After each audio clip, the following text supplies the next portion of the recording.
It is another edition of the On the Mic podcast, and Bellator 302 fight interviews continue on with a man who's finally getting the opportunity he's been calling for. He worked his ass off for it. He went out and did everything that when we last spoke, which has been a long time ago, he went out and did everything he said he was going to do. He will now fight for the belt. He's the one and only Jeremey Kennedy. Sir, how are you?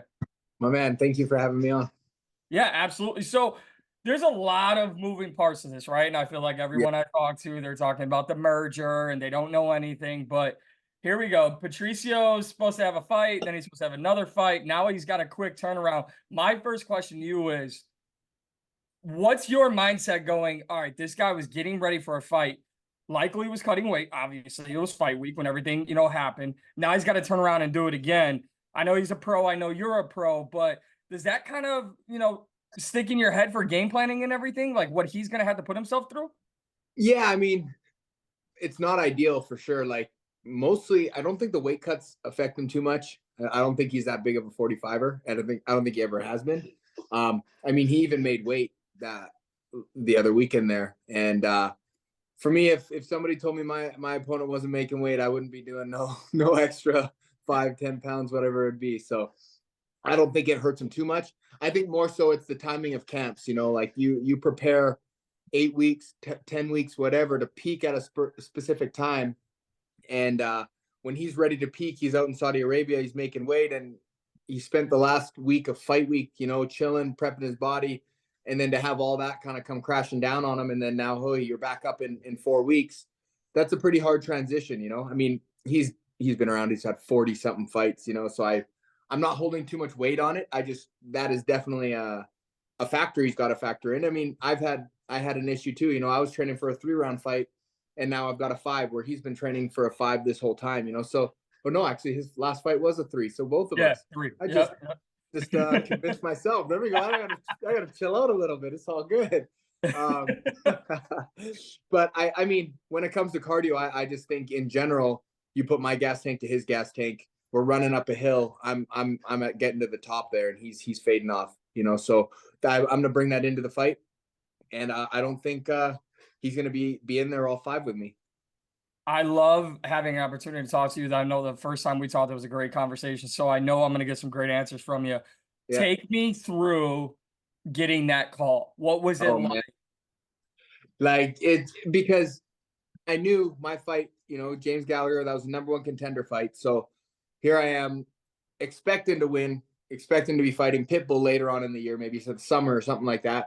And so I was following along pretty closely what was going on in Saudi. With when Pinedo pulls out, I didn't know. I was like, man, maybe Pico might step up and then take my shot. Like just circumstances. PFL, they wanted to keep him on the card. They were willing to do anything.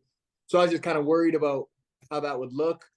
I didn't like the matchup with him and Pinedo, and I was like, I didn't want him to take an L or anything at 45. I was like, preserve him for me. I've been waiting a year for him, and then he got Braga, which I thought was a good matchup for him as well, and it kept the PFL Bellator thing going, and I was invested in that as well. And then it was like what would have been Friday morning for them, like the weigh-ins, and it was like Thursday night out here in Vegas.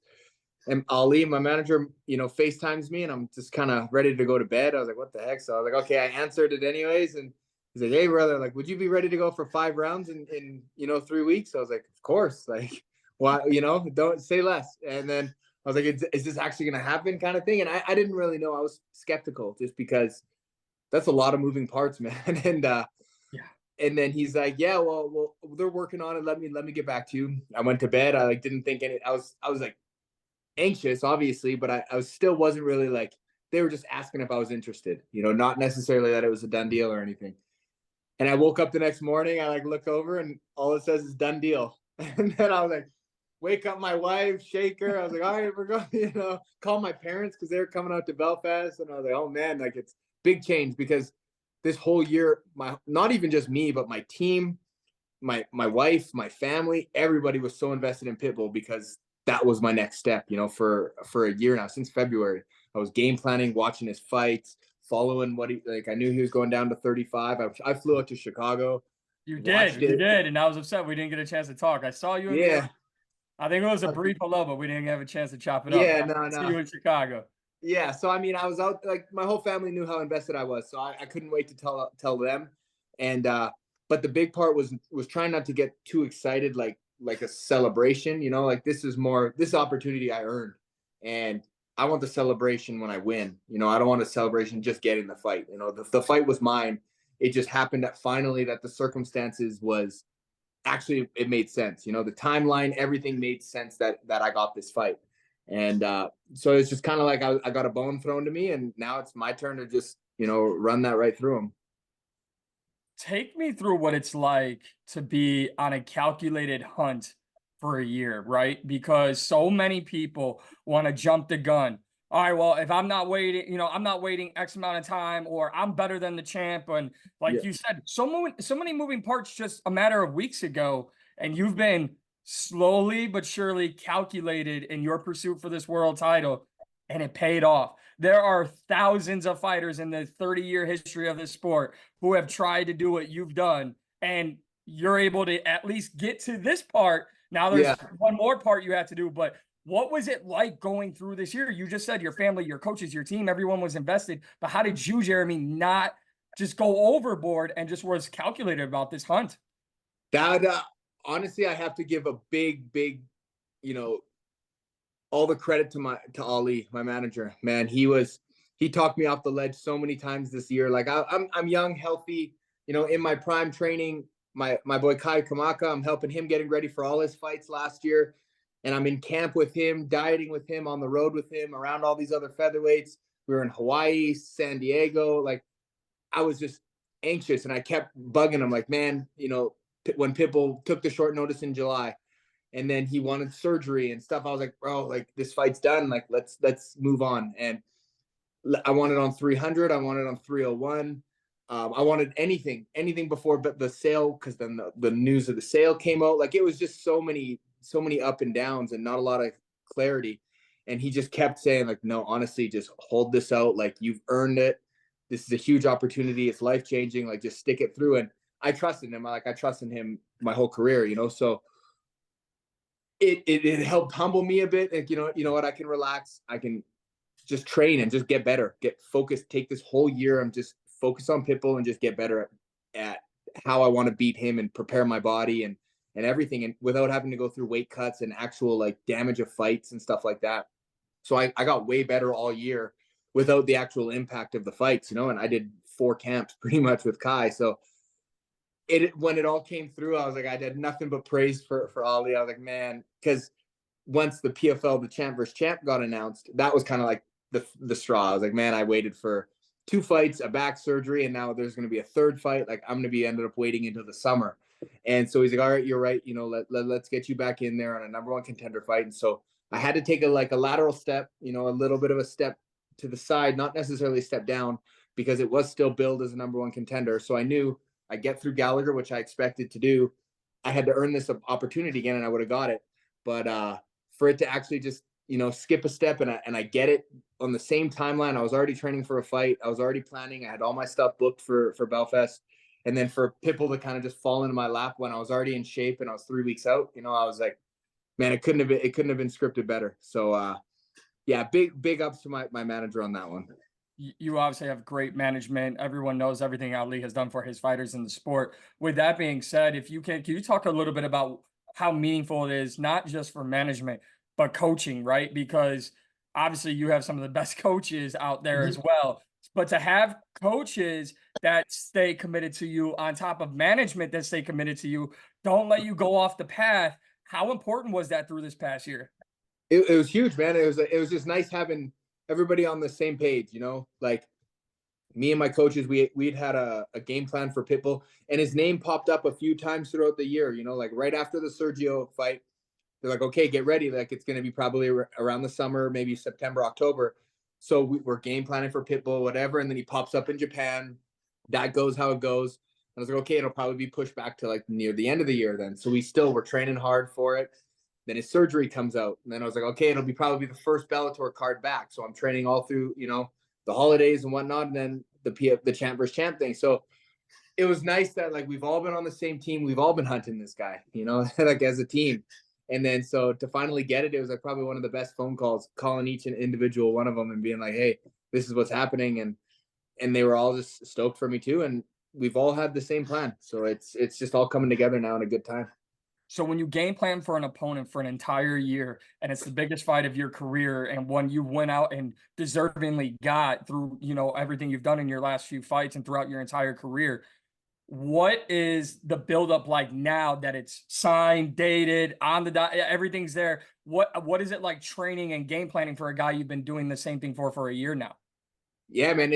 Well, because it was a little bit of short notice, like when we got the switch, it's just been all business. You know, I switched up a little of my training partners just with Gallagher to Pitbull, the size wise, and just style in general. I had guys in mind that I wanted to use for when I did fight Pitbull, so I just brought them in, and the game plan has been the same. And then now it's just way more real. It's just it's happening. You know, it's here. I mean, I leave next week, so it's like I can't wait, man. The work was nice because I didn't have so much of the mental battle of like, oh, this big shot, this big title fight, whatever for 12 weeks or 8 weeks or whatever it was. I had a fight, a regular fight. So I was doing everything I had to do. And then the last, 3 weeks is now it's a little bit more serious, the like the magnitude of the fight. So it's been a little bit easier to kind of like calm those emotions, I'm sure when I get out there and I see him, it'll be a whole different story. I'll be ready to get after it right there, but sell the fight, man. Sell the fight. I mean, you listen, you were gonna go against the countryman, and James Gallagher. So getting that title fight, I mean, do whatever you gotta do. If you see me smiling, it's just because I've always had a huge amount of respect for you, and just seeing somebody go your path, it's so rare. It is honestly so rare. So it's a big credit to you. And they always say in media, don't play favorites, but it's very hard not to just be happy for someone like yourself, a good guy in the sport, getting this opportunity. So, and you talked a little bit about the PFL merger and all that, and I have just like a couple questions on that. But the main question here is, all right, so we've talked about everything else. The one thing I haven't talked to you about is, how do you expect this fight to go? Obviously, you see yourself getting your hand raised, but inside the cage, where do you where do you see this fight going? How do you see it playing out? Where do you believe you have the advantage? I honestly think, I know a lot of people think I'm crazy because they haven't seen my striking, but I think I beat him everywhere. And but the biggest glaring part is going to be my size and my ability to dictate where the fight is. He's a guy who's used to controlling the pace, controlling the range, and I'm just going to take that away from him right away. And it's not a fight that I think I'm going to go out there, take him down, and that's it. It's an easy fight. He's a guy that I'm going to have to chop away at from the feet to the floor. And I'm excited to just showcase my whole thing, man. Like most of the time I'm going out there and I'm doing my thing on these guys, but that's just my style and my A game. And a lot of guys can't handle that. And it's usually like the path of least resistance, where this one, I can't just go out there and do one thing and get the job done. I have to go out there and put it all together and make a masterclass, man. And I can't wait to, for after this fight, people are going to realize what I'm actually about now. Well, I think people should have been realizing it a long time ago. But when you go from, if everything goes according to plan, you'll be going from the hunter to the hunted. Obviously, there's a lot of moving parts in this business now, especially with the merger. Have you thought about what that'll be like, being the Bellator champ? And they announced, the calendar for the Bellator events. You might be defending your belt just all over the world. Yeah. I mean, I don't know what's going to happen next. Obviously, I'm so focused on this, but I have to get this job done to get those opportunities to, like, those doors open. But man, I think there's a lot of opportunity, especially with the cross promotions that PFL has been trying to do a lot and planning to do for this year. I think that champ versus champ thing at the end of the year. I see that there's a December 31st TBA Japan. I mean, that's been my goal forever. If I can knock off 2 goals in 1 year, like bucket lists, that would be pretty special for me. So I mean, there's a few things I know, and there's that Pico fight out there still. So I mean, man, I got to get this job done first, and then there's going to be probably a million conversations to have, what I want to do, what they want me to do, and whatnot. And we'll see where we come to from there.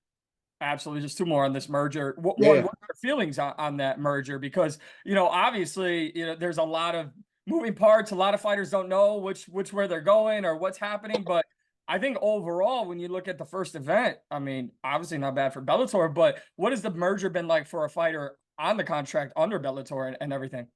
I think it's been great, man. So far, I mean, there was a little time there from probably like November when it was announced, probably a little before when there was all those rumors going around, but nobody was really coming out saying anything. So probably from like 300, like October to probably around January, like right after the holidays. It was just more just radio silence, but I think everybody was trying to get their grips on how they wanted to approach this.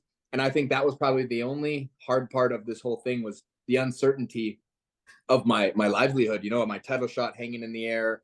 I got a fight to earn. I've spent this whole last year not fighting, waiting for this opportunity. So that was kind of hard. But once everything kind of got the ball rolling, they announced the champ versus champ cards. The Belfast was on the roll, and I mean, I've got nothing but good things to say about it. I think it's going to open huge doors. It would have been different if, you know, they closed Bellator down completely and tried to force everyone's hand into doing something they didn't want to do. Where now, at least for this year, who knows what the future holds, fighters have the option. Hey, I want to fight out my Bellator situation. I want to jump over to the tournament. I know there's a lot of guys from what I've talked to, and I'm sure it'll get announced soon, but there's a lot of guys going over to the tournament. The pay-per-view events, I think they're planning something again in June or July or something like that. So that's another opportunity for Bellator guys. And then just the whole schedule of Bellator that they put out. I mean, last year was a rough one for Bellator for fighters because we didn't know. I mean, they were announcing cards like a month out or 2 months out. And then now we've got, like, I can see realistically when an ideal time for me fighting is near the end of the year, September, October, whatever. Like, I think it's going to be nothing but better. It's going to be nothing but more organized. And yeah, I think more money, more eyes, more opportunity, man.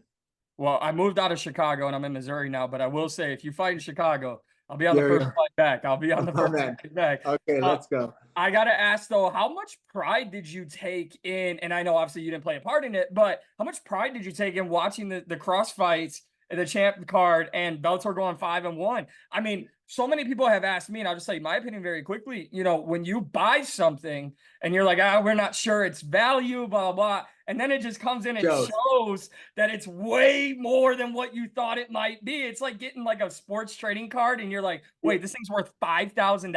I thought it was $6. You know, that's how I look at it. And you're right. The future is uncertain. But when you have success like that as a promotion for Bellator, well, if I'm PFL, I'm not closing doors down with Bellator anytime soon because I bought them and look what they did to our roster. Yeah, and like that's probably the best case scenario. You know, it doesn't make PFL look bad because they own it. Like that's them. It's their guys against their guys. Realistically, is what it was. You know, sure the brand name was different, but did I lose you? So we've talked about the crossover event and everything. How much pride do you take, you know, when you see your promotion really come in and a nearly clean sweep? And you know, for a while, people were saying, "Oh, the PFL, they're 1B, it's UFC," and because no one knew what was happening with Bellator, and then Bellator purchased, and it's like, damn, PFL's probably like, we didn't know we got this much value in it. So, how much pride did you take being a Bellator guy and seeing, you know, others in your promotion do what they did? Yeah, I mean, obviously, I wasn't fighting, which I would have loved to have been, but having that success, man, that just shows the caliber of Bellator in general. Like, so when I win this title, that's weight. You know, that shows value. That's between Ryzen, the 2 times Bellator has done this, Ryzen and PFL, they're 10-1. You know, so in these cross promotions, that just shows you that it's the clear, you know, best fighters in the world. You know, outside of the UFC too, competing with the UFC, and now having PFL, which was always arguably that 2-3 spot, joining in, that just shows that, you know, PFL now is a big time player. You know, we got 2 huge rosters with a lot of good fighters and a lot of money backing it, and good promotion and good marketing plan to it. And man, I think PFL didn't really affect them at all. You know, like they own it. They own Bellator. So it's kind of like their guys against their guys. They were just testing out their new product, and it worked out well, man. And I couldn't have been happier for those guys. And I was team Bellator, of course. But now, I mean, we're all under one umbrella. It just makes Bellator look that much better and that brand that much stronger. almost like Scott Coker did know exactly what he was doing all those years. Yeah. Jeremy, I'm super excited and happy for you, man. I know it's been a while since we talked, but you know, very, very excited for you. I know, you know, things are going well with your family. Things are obviously going well in your career now. Yes, sir. There's very, very few really, really, really good guys in the sport, and you're on that short list. So I'm very excited for you to get Appreciate this that, man. opportunity. Has it set in yet? A little bit. No, it's still, I mean, I think I got to see him. You know, we got to be a little, once I get out there, I think fight week will be real. Like right now, I'm just, you know, training for a fight regardless. They've switched my opponent, whatever, and the title's there, but it's kind of in the back of my mind.